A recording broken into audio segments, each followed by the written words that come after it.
हरियाणा की रोहतक जेल में रेप और मर्डर मामले में उम्र कैद की सजा काट रहे डेरा सच्चा सौदा प्रमुख गुरमीत राम रहीम को पेरोल मिल गई है। आइए जानते हैं कौन है राम रहीम, क्या है उसकी पूरी कहानी। नमस्कार, आप देख रहे हैं मरुधर बुलेटिन और मैं हूं आपके साथ छवि फागना। ये एक शैतान की कहानी है, वो जिसे संत कहा गया, पापा की उपमा मिली, जो खुद अपने पिता का लाडला था, जिसे 23 साल की उम्र में ही बरसों पुराने डेरा सच्चा सौदा की गद्दी मिल गई और उसका नाम हुजूर महाराज गुरमीत राम रहीम सिंह हो गया। लेकिन आज वो एक आम कैदी है, अपनी ही एक शिष्या के साथ बलात्कार का दोषी, जिसे रोहतक की सुनहरा जेल में बंद किया गया है। संत बनने से पहले गुरमीत का भी एक सामान्य परिवार था, जिसे उसने त्याग दिया, लेकिन अपनी जिंदगी के तमाम दोगलेपन की परिपाटी को आगे बढ़ाते हुए वो अपने परिवार का मुखिया बना रहा। उसकी जिंदगी की कहानी उसकी फिल्मों की तरह ही रंगीन और आश्चर्यजनक है। गुरमीत का परिवार हमेशा से संपन्न था, कोई किल्लत नहीं थी। उसके पिता मगहर सिंह राजस्थान के श्री गंगानगर में जमींदार थे। माँ नसीब कौर पूजा पाठ करने वाली, भगवान से डरने वाली हाउसवाइफ थी। मगहर सिंह अपने शुरुआती दिनों में ही डेरा सच्चा सौदा के संपर्क में आ गए थे। इस डेरे की स्थापना बाबा बलूचिस्तानी बेपरवाह मस्ताना ने की थी, जो समाज के पिछड़े और दलित समाज के उन लोगों को आकर्षित करते थे जिन्हें सिख धर्म अपने वादों के मुताबिक समानता नहीं दे पाया। जाट और खत्री सिखों ने कभी इन लोगों को अपने बराबर नहीं माना। मगहर सिंह जाट सिख थे। डेरे में मस्ताना के उत्तराधिकारी बने शाह सतनाम खत्री सिंह। मगर सतनाम शाह के समर्थक थे और अपने गुरु के धार्मिक विचारों को फैलाने में वो हमेशा आगे रहे। मगहर का बेटा गुरमीत धार्मिक प्रवृत्ति का तो नहीं था, लेकिन अपने पिता के साथ रहते रहते वो डेरे के संपर्क में जरूर आ गया था। गुरमीत का एक दोस्त था गुरजंत सिंह। अपने चाचा की हत्या का बदला लेने के बाद उसे जेल हो गई थी। जेल में गुरजंत को खालिस्तानी उग्रवादी मिले, जिन्होंने उसे कट्टर अलगाववादी बना दिया। जेल से बाहर आने के बाद गुरजंत खालिस्तानी आतंकवादी बन गया और तेजी से अपने नंबरों को बढ़ाने लगा।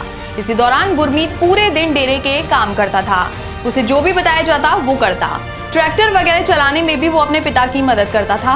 उन्हीं दिनों डेरा प्रमुख शाह सतनाम ने सभी को चौंकाते हुए घोषणा कर दी कि डेरे का नेतृत्व अपने उत्तराधिकारी को सौंपकर वो संन्यास ले लेंगे। उस समय गद्दी के 3 उम्मीदवार थे और गुरमीत भी उनमें से एक था। सभी की उम्मीदों के उलट शाह सतनाम ने गुरमीत को अपना उत्तराधिकारी घोषित कर दिया और उसे नाम दिया हुजूर महाराज गुरमीत राम रहीम। हालांकि इनमें किसी तरह की हिंसा और धमकी का कोई सबूत नहीं है, लेकिन लोग साफ तौर पर मानते हैं कि गुरमीत के उभरने के पीछे गुरजंत की बदनाम छवि थी। गुरजंत को बाद में सुरक्षा बलों ने मोहाली में मार गिराया था, लेकिन डेरे का नया मुखिया पिछले संतों की तरह सादा जीवन, उच्च विचार वाला नहीं था।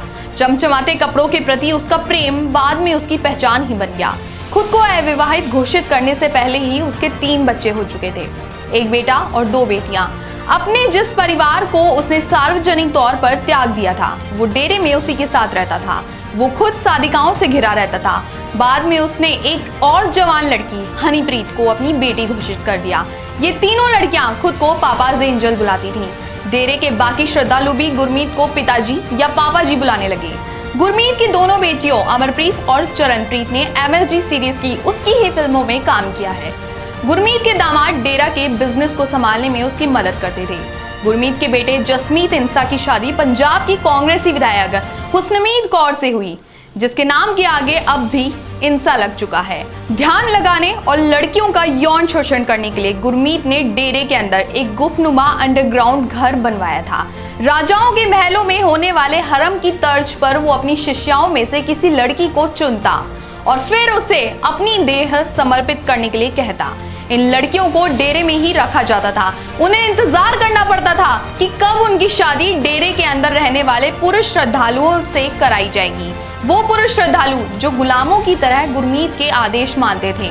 डेरे के गुंडे इन लड़कियों पर निगाह रखते थे और ये कोई रहस्य की बात नहीं थी। गुरमीत के प्राइवेट क्वार्टर्स की सुरक्षा में उसकी गैंग की वो लड़कियां हमेशा तैनात रहती थी जिन पर वो भरोसा करता था। डेरे के अंदर बलात्कार किसी गलती की माफी के जैसा होता था। बाद में कुछ महिलाओं ने खुलासा भी किया कि उन्हें ऐसा महसूस कराया जाता था कि उन्हें आशीर्वाद दिया जा रहा हो, लेकिन ऐसा सबके साथ नहीं था। जिन 2 महिलाओं ने गुरमीत के खिलाफ गवाही दी थी, उनकी कहानी भी कुछ ऐसी ही है। साल 2002 में गुमनाम रहकर प्रधानमंत्री अटल बिहारी वाजपेयी को चिट्ठी भेजने वाली महिला ने सीबीआई कोर्ट में बताया कि 28 और 29 अगस्त को 1999 की दरमियानी रात पिताजी ने माफी देने के लिए उसे अपनी गुफा में बुलाया था। गुरमीत ने साथ न देने पर उसे हत्या की धमकी दी। इस रेप की वजह से उसे डेरे की हकीकत का पता चला। जब महिला ने अपनी भाई को इस बारे में बताया तो वो अपनी बहन के साथ डेरा छोड़कर चला गया। बाद में उसकी हत्या हो गई थी। शिकायत करने वाली दूसरी महिला डेरे के अंदर ही पली बड़ी थी, जहां उसके माता पिता एक स्कूल में पढ़ाते थे। वो अपने गुरु की गुफा की सुरक्षा में खड़ी थी। गुरमीत ने उसे अंदर बुलाया और वो चली गई। वहां उसने देखा कि उसके पिताजी बिस्तर पर नग्न लेटे हैं। अंदर तक डर चुकी उस महिला ने भागने की कोशिश की, लेकिन तब तक देर हो चुकी थी। उसका बलात्कार किया गया और कोई भी उसकी मदद के लिए आगे नहीं आया। बाद में वो किसी भी तरह भागने में कामयाब हो गई। सीबीआई कोर्ट में उसने अपनी पूरी कहानी सुनाई। डेरे के अंदर और भी कई महिलाएं थी जो नाउम्मीदी और डर की वजह से चुप रही। उस राक्षस ने अपनी बेटियों की शादी करके उन्हें अय्याशी की जिंदगी दे दी, लेकिन जिन लड़कियों को अपनी बेटी कहता था उन्हें शिकार बनाया, उसके साथ गुलामों की तरह सलूक किया। उनके पास इतनी भी हिम्मत नहीं छोड़ी कि वो नजर उठाकर जी सके। बहरहाल करीब 4 साल से यौन शोषण के मामले में जेल में बंद गुरमीत राम रहीम एक साथ परिवार वालों से पहली बार मिला। जेल में बंद होने के बाद 10 दिन पहले घबराहट होने पर पीजीआई में दाखिल होने के बाद राम रहीम ने परिवार वालों से मुलाकात की जिद की थी। शुक्रवार को 12 घंटे की मिली पेरोल में उसकी ये हसरत पूरी हुई। शुक्रवार की सुबह करीब 2 घंटे में 97 किलोमीटर की दूरी तय कर मानेसर पहुंचा। राम रहीम सबसे पहले अपनी मां से मिला। आपको बता दें कि जेल प्रशासन के रिकॉर्ड में हनीप्रीत का नाम गुरमीत की पारिवारिक सूची में शामिल है। इसका मतलब है वो उसके परिवार की है। गुरमीत राम रहीम की सुरक्षा का सिस्टम इतना मजबूत था कि सबकी निगाहें उसी पर थी। उसने 21 दिन का पेरोल मांग रखा था।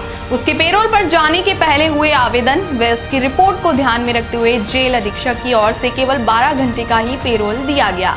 वहीं पुलिस अधिकारियों की ओर से उसकी मूवमेंट की खबर सरकार को भेजी जा रही थी।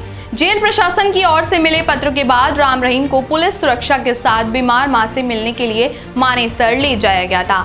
मां से मुलाकात के बाद उसे निर्धारित समय पर सुनारिया जेल पहुंचा दिया गया है। इस बड़ी खबर में बस इतना ही। देखते रहिए मरुधर बुलेटिन। नमस्कार।